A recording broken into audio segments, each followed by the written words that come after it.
स्वतंत्र भारत के पहले प्रधानमंत्री जिन्होंने आजाद भारत की नींव रखी थी, हमारे सम्माननीय जवाहरलाल नेहरू जी ने राजसत्ता अंतिम पंक्ति में बैठे हुए इंसान तक ले जाने के लिए 2 अक्टूबर 1959 को राजस्थान के नागौर जिले में त्रिस्तरीय पंचायत राज प्रणाली का उद्घाटन किया था। उस समय वो कहते हैं, हम अपने देश में लोकतंत्र या पंचायती राज की नींव रखने जा रहे हैं। अगर महात्मा गांधी आज जिंदा होते तो उन्हें कितनी खुशी हुई होती। इतिहास और भूगोल दोनों ही दृष्टियों से राजस्थान हिंदुस्तान का दिल है। इस राज्य के गांवों और नगरों के लोगों ने अपने कंधों पर लोकतंत्र की भारी जिम्मेदारियों को उठाने की कसम ली है और इस राज्य की सरकार ने विधानसभा के एक कानून के जरिए वे जिम्मेदारियां उन्हें सौंप दी है। यह एक तवारीखी काम है और महात्मा गांधी को यह जानकर बड़ी खुशी होती कि यह तवारीख कदम उनकी सालगिरह पर उठाया गया। मैं जब हिंदुस्तान के इतिहास पर गौर करता हूं तो मैं पाता हूं कि हिंदुस्तान के इस लंबे और उतार चढ़ाव से भरे काल में अनेक घटनाएं घटी है। बहुत सी घटनाओं का इतिहास में जिक्र हुआ है तो कुछ घटनाएं लोगों के दिलों में घर कर चुकी है। मिसाल के लिए हम देश के कोने कोने में रामलीला मनाते हैं। दशहरा सारे देश में मनाया जाता है क्योंकि यह लोगों के दिलों में जम चुका है। इतिहास के पन्नों में ही नहीं, ये सब लिखी और गैर लिखी घटनाएं हमारे राष्ट्र के जीवन में घुल मिल गई है। जो उतार चढ़ाव हमने देखे हैं, जो सुख और दुख हमने अनुभव किए हैं, जो कामयाबियां और नाकामयाबियां हमें मिली है, उन सब ने हमारे हिंदुस्तान को बनाया है। हिंदुस्तान की कहानी बहुत लंबी है और मैं नहीं जानता कि आप में से कितनों ने उसे जानने की कोशिश की है। बचपन से ही हमने अपने बारे में बहुत कुछ सुना और पढ़ा है, लेकिन हमारे देश का नाम हिंदुस्तान क्यों पड़ा और हम क्यों जय हिंद पुकारते हैं? हम अपने देश को भारत, हिंदुस्तान और इंडिया वगैरह अलग अलग नामों से पुकारते हैं और जब हम जय हिंद का नारा बुलंद करते हैं तो हमारा मतलब एक ही होता है। क्या मैं आपसे पूछूं कि भारत माता का क्या मतलब है? पंजाब में एक बार मैंने पंजाब के कुछ हट्टे कट्टे किसानों से पूछा जो जोर जोर से भारत माता की जय का नारा बुलंद कर रहे थे कि भारत माता से ये क्या समझते हैं। काफी सोच विचार के बाद उन्होंने जवाब दिया कि जिस धरती पर वे खड़े हुए हैं वही भारत माता है। इसका वह साफ जवाब नहीं दे सके और मुझसे समझाने के लिए कहा। मैंने उन्हें बताया कि आपने लंबे केशों वाली किसी देवी की यहाँ वहाँ तस्वीर देखी होगी, वह भारत माता नहीं है। वह तस्वीर तो महज एक निशानी है। भारत माता का मतलब आप, हम सब जो इस बड़े देश के हिस्से हैं। हम में से हर एक भारत माता के अंग है और सबके सब 40 करोड़ हिंदुस्तानी पूरी भारत माता है। जो हमसे पहले हो चुके हैं और आइंदा वक्त में आने वाले हैं वे सब भारत माता के अंग हैं। मौजूदा समय में हम सब से मिलकर यह देश बना है और इसीलिए जब हम जय हिंद पुकारते हैं तो उससे बहुत सारे मानी होते हैं। इसलिए हमारा दिमाग इस बारे में साफ होना चाहिए कि इस देश के लोग, इसकी मौजूदा, गुजरी हुई और आइंदा की पीढ़ियां इस बड़े देश के हिस्से हैं। हम अपने परों और खेतों में तरह तरह के काम करते हैं। अगर हम इस पर दूसरी तरह से सोचें तो हम कहेंगे कि हम आज अपने आइंदा वक्त के लिए काम कर रहे हैं और हम भारत माता को नई पोशाक पहनाने की कोशिश कर रहे हैं। भारत माता की पुरानी पोशाक उसकी गरीबी की वजह से चिथड़े चिथड़े हो गई है। अब हम चाहते हैं कि भारत माता नई पोशाक पहने और एक खूबसूरत मकान में रहे। हम चाहते हैं कि हमारे देश की जिंदगी में सब जरूरतें पूरी हो। हम चाहते हैं कि हमारे देशवासियों को पूरी खुराक और रहने की जगह मिले। हम ये चीजें दान की शक्ल में नहीं बल्कि अपनी ही कोशिशों से हासिल करना चाहते हैं। हम अपने ही उद्योग और कड़ी मेहनत से अपने देश को ऊंचा उठाना चाहते हैं। हमारे सामने एक बड़ा काम है। हम चाहते हैं कि जब हमारे बच्चे बड़े हो तो अपने को नए हिंदुस्तान में पाए। वह हमारे सपने का हिंदुस्तान होगा जिसमें गरीबी नहीं होगी और न भूख होगी। जब हम आज़ाद हुए तो हमने लोकराज कायम किया और हर नागरिक को मत देने का हक दिया। आपने अपने अपने राज्यों की विधानसभाओं और लोकसभा के लिए अपने नुमाइंदे चुने। एक तरह से यह सही दिशा में कदम था, किंतु अपने नुमाइंदे चुनने के बाद दरअसल लोकतंत्र नहीं आया। अगर कोई अफसर जब तक लोगों से सलाह लिया करे तो यह लोकराज नहीं हुआ। हिंदुस्तान की सच्ची तरक्की तभी होगी जब गांवों के लोगों में राजनीतिक चेतना पैदा होगी। देश की आबादी का 80% से भी ज़्यादा भाग गाँव में रहता है और देश की तरक्की का दारोमदार हमारे गाँव की तरक्की में है। जब कभी हमारे गाँव तरक्की करेंगे तभी हिंदुस्तान मजबूत राष्ट्र बनेगा। कोई भी उसकी तरक्की को रोक नहीं सकेगा। 7 बरस पहले हमने सामुदायिक परियोजना और राष्ट्रीय विस्तार योजना जैसी विकास योजनाओं की शुरुआत की। ये 3 लाख से ज़्यादा गाँव में पहुँच चुकी है और कुल मिलाकर अच्छा काम हुआ है। मगर आपको महसूस करना चाहिए कि लाखों गाँवों को ऊंचा उठाना कोई मामूली काम नहीं है, अतः अपनी उम्मीद के मुताबिक काम नहीं कर पाए हैं। सरकारी मशीनरी पर निर्भर करने की वजह से हमारी धीमी तरक्की हुई है। अफसर शायद जरूरी होगा क्योंकि वह अपने मामले का जानकार होता है, किंतु यह काम तभी हो सकेगा जब हम लोग जिम्मेदारी खुद अपने हाथों में संभालेंगे। कुछ लोगों का ख्याल था कि अगर जिम्मेदारी लोगों को सौंप दी गई तो वो शायद उसे उठा नहीं पाएंगे, किंतु लोगों को मौका देकर ही उन्हें जिम्मेदारी उठाने की बात की जा सकती है। इसलिए हिम्मत भरा कदम उठाना जरूरी हो गया ताकि लोगों को ज़्यादा से ज़्यादा जिम्मेदारी सौंपी जा सके। उनसे सिर्फ सलाह नहीं लेनी थी बल्कि असर रखने वाला हक उन्हें सौंपना था। इसलिए हमने फैसला किया है कि हर गांव में ज़्यादा हकों वाली एक पंचायत हो और एक सहकारी समिति हो जिसके हाथों में काफ़ी हक हो। आपको पंचायतों और सहकारी समितियों के कामों में फ़र्क करना चाहिए। पंचायत रोज़मर्रा के प्रशासन में मदद देती है और सहकारी समिति आर्थिक मामलों का इंतजाम करती है। सरल भाषा में सहकारी समिति का मतलब यह है कि लोग एक दूसरे की मदद करें और हम सब जानते हैं कि एकता में ही ताकत होती है। प्रशासन की जिम्मेदारी सिर्फ बड़े अफसरों के ही हाथों में नहीं होनी चाहिए, किंतु वह बराबर बराबर देश के 40 करोड़ लोगों में बांट दी जानी चाहिए। अगर हम ऐसा कर सके तो हम काफ़ी ताकत हासिल कर लेंगे। हमें लोगों का सहयोग मिलना चाहिए और हमें एक दूसरे से सलाह लेकर काम करना चाहिए। इसलिए हमने पंचायतों और सहकारी समितियों के काम को मुनासिब अहमियत दी है। सहकारी समितियां कई तरह की होती है और यह जरूरी नहीं है कि सारे देश में एक ही किस्म की सहकारी समितियां हों। सहकारी समिति का काम उसके अपने क्षेत्र की ज़रूरतों और हालत के मुताबिक होगा। आमतौर पर सहकारी समिति ऐसी संस्था समझी जाती है जो किसानों को कर्ज देने का काम करती है। यह जरूरी काम है, किंतु यह काफ़ी नहीं है। हम चाहते हैं कि सहकारी समिति और भी काम करे, जैसे खरीद बिक्री करना, रासायनिक खाद, बीज, दूसरा खाद बांटना और खेती की पैदावार को बेचना वगैरह।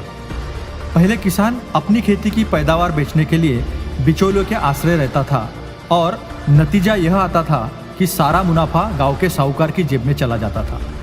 जब कभी किसान को रुपए की कमी होती, उसे अपने पैदावार यानी फसल बहुत कम कीमत पर बेचनी पड़ती थी। हम इस तरीके को बदलने की कोशिश कर रहे हैं ताकि किसान को मेहनत का ज़्यादा से ज़्यादा फायदा मिल सके। अगर खेती की उपज को सहकारी समिति की मार्फत बेचा जाए और बिचौलियों को हटाए तो पूरा का पूरा लाभ किसान को मिलेगा।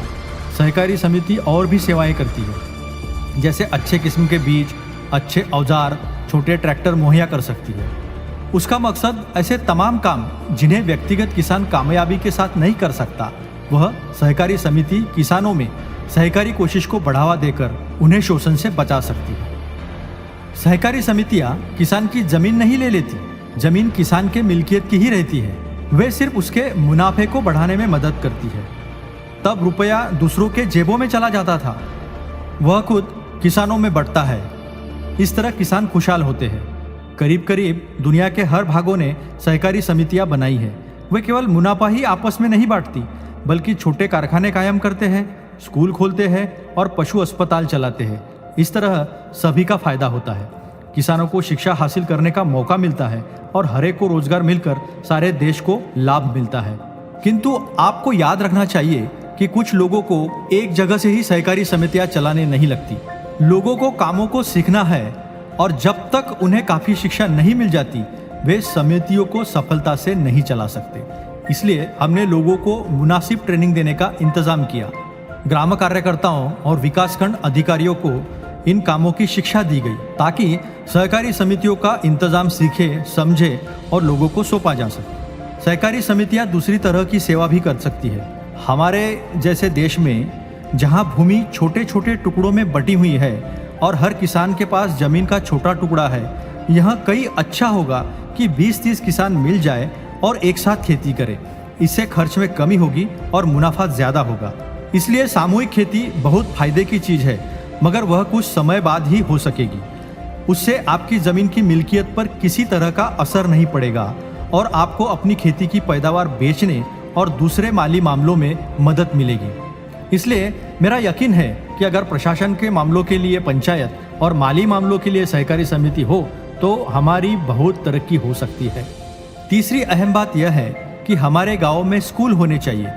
आजकल अनपढ़ आदमी कोई तरक्की नहीं कर सकता, यह समझना गलत होगा। गाँव में रहने वाले आदमियों को शिक्षा की जरूरत नहीं है। शिक्षा गाँव के लिए भी जरूरी है। हर रोज नए नए मौके आ रहे हैं और यह जरूरी है गाँव में स्कूल हो ताकि गाँव वालों को शिक्षा मिल सके। याद रखिए, सिर्फ आदमियों के लिए ही जरूरी नहीं बल्कि औरतों को भी बराबर मिलनी चाहिए। इसलिए कि कोई भी देश तब तक तरक्की नहीं कर सकता जब तक कि मर्द और औरतें मिलकर देश को खुशहाल बनाने की कोशिश करते। वह जमाना लग गया जब औरतें घर की 4 दीवारों में बंद और मर्दों के काम में हाथ बटाने की उन्हें इजाजत नहीं थी। औरतों को काम करना चाहिए, मगर यही सब कुछ नहीं हो सकता। उनको भी किसी तरह से देश की सेवा करनी चाहिए, तभी हमारा देश तरक्की करेगा। इसलिए हमारी देहाती जिंदगी में पंचायती सहकारी समितियां जरूरी है। हम सबको यह याद रखना चाहिए कि दौलत पसीना बहाकर ही पैदा की जा सकती है। हमारी दौलत का दारोमदार हमारी शिक्षा है।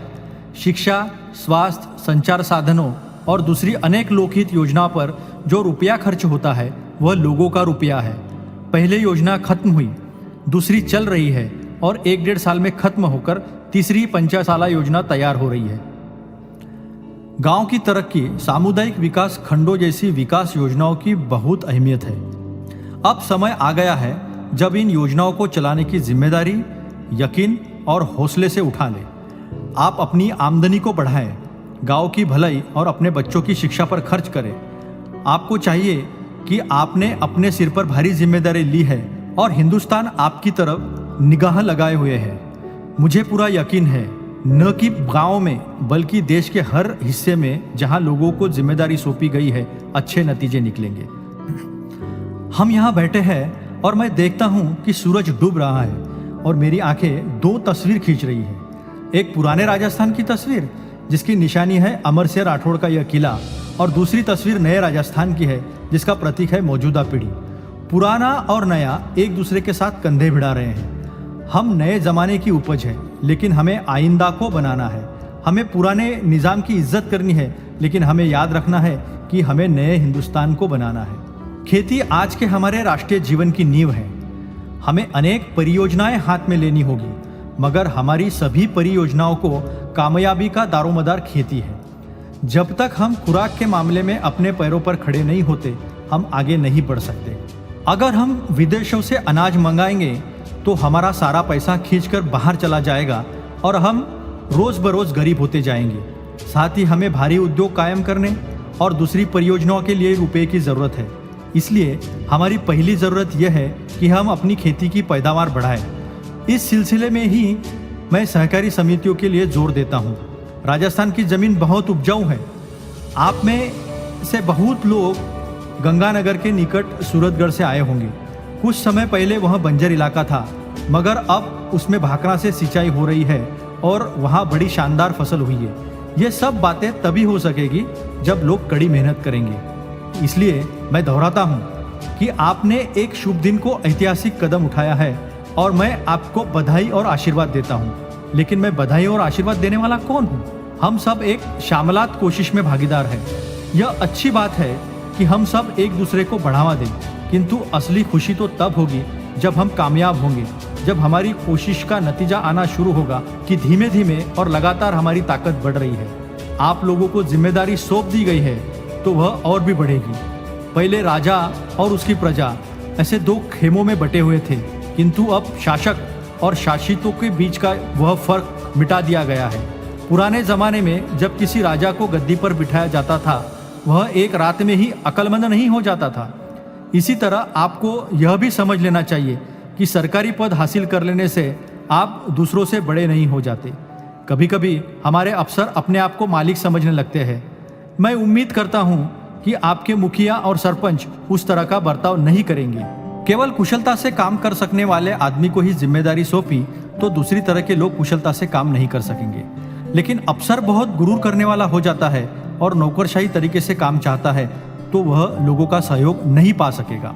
इसलिए अच्छे लोगों के साथ बराबरी की भावना से काम करना पड़ेगा, तभी वह दूसरों का सहयोग दे सकेगा। आप भी इसी बुनियाद पर चले और आपस में मिलजुल कर काम करें। आपकी पंचायतों और विकासखंड परियोजना से ताल्लुक रखने वाले ग्राम सेवक और विकासखंड अधिकारी जैसे सभी लोगों को आप अपने परिवार का सदस्य ही समझिए। ऊंच और नीच का कोई भेद नहीं होना चाहिए, इसलिए कि शासक और शासितों के दिन अब लग चुके हैं। हमारे बीच जात पात के भेद मिटने चाहिए। आज के हिंदुस्तान में कोई अपने आप को किसी से बड़ा न समझे। राजनीतिक जीवन में हरेक को समान वोट मिला है, आर्थिक मामलों में हरेक को समान अवसर प्राप्त है और हमारी पंचायतों में भी हरेक को, चाहे वो मर्द हो या औरत, ऊंच हो या नीच, समान समझा जाना चाहिए। हम सब एक देश के औलाद हैं। हमारे चाहे जो भी मजहब हो, हमें भाई भाई की तरह रहना चाहिए। हमें अपने मजहबों की इज्जत करनी चाहिए। इस तरह की एका और भाईचारे की भावना के साथ हम आगे बढ़ेंगे, अपना काम पूरा करने का हौसला हमें प्राप्त होगा, इसका मुझे यकीन है। आप यह भी याद रखें कि दुनिया हर कदम पर आपकी ओर देख रही है। अपने इरादों को ढीला करते हैं और आपसी झगड़ों और दलबंदी में उलझ जाते हैं तो आप अपने मिशन में कामयाब नहीं हो पाएंगे। आपकी जग हंसाई होगी। जब बड़ा काम हाथ में लेते हैं तो हम भी बड़े बन जाते हैं। हमें छोटे आदमियों की तरह नहीं रहना चाहिए। इसलिए यहाँ आए हुए आप सब लोगों ने, पंचों, सरपंचों और दूसरे खास खास आदमियों ने अपने सिर पर भारी जिम्मेदारी ली है। आपको राजस्थान के आम आदमी को जगाना है और यह एक बड़ा कदम होगा। आपको सावधान हो जाना चाहिए कि आपके हाथ से ऐसा कोई गलत काम न हो जिससे आपकी पंचायत और आपके राज्य की बदनामी हो। आपको इन सब बातों से ऊपर उठना है और शानदार मिसाल पेश करना है। यदि आप ऐसा कर पाते हो तो आप शांति और ताकत महसूस करेंगे और आपके ऊपर ज्यादातर आने वाली पीढ़ियां फक्र के साथ ये कहेंगी कि आपने राजस्थान में एक ठोस नींव रखी थी। जय हिंद।